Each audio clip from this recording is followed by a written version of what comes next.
تو مرنا حق ہے، اپنی آخرت کی تیاری کرو۔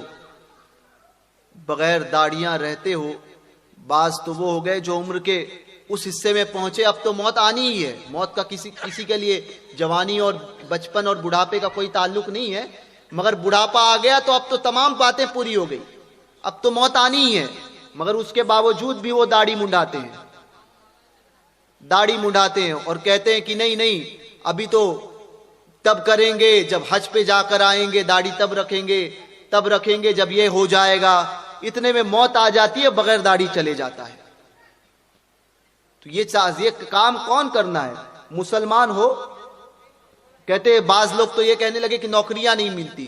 میں نے کہا جن کی داڑھی ہے ان کے گھر نہیں چلتے، داڑھی ہے ان کے گھر نہیں چلتے۔ داڑھی کا تعلق، رزق کا تعلق داڑھی سے کیسے؟ تم داڑھی رکھو، رزق دینا رب کے ذمہ دار ہے، اس کے ذمہ کرم پہ اور اس سے بہتر رزق عطا کرے گا۔ داڑیاں رکھنے پر بعض لوگوں کا یہ ہو گیا کہ شادیاں نہیں ہوتی ہے، لڑکیاں نہیں دیتے، کیونکہ تم نے اپنی بچیوں کی مینٹلٹی وہ بنا کر رکھ دی۔ تم نے کبھی سکھایا نہیں کہ ہمارے نبی کی سنت ہے، ہمارے بزرگوں نے اس کو رکھا ہے، کبھی اپنی بچیوں کو نہیں سکھایا، کبھی اپنے بچے کو نہیں کہا۔ بچہ رکھتا ہے تو باپ کہتا ہے یہ عمر نہیں ہے داڑھی رکھنے کی، یہ تو ہماری قوم کی مینٹلٹی ہو گئی۔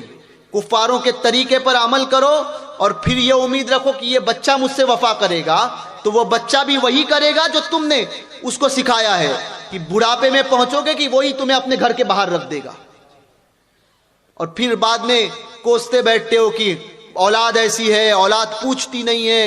کوئی آئے، پیر صاحب آئے تو دعا کرواؤ کہ حضرت میری اولاد مجھے پوچھتی نہیں ہے۔ میں نے کہا تو نے اس کو تعلیم کیا دی تھی؟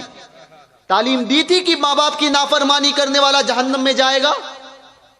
ماں باپ کی رضا میں اللہ اس کے رسول کی رضا پنہا ہے؟ تعلیم دی تھی؟ نہیں دی۔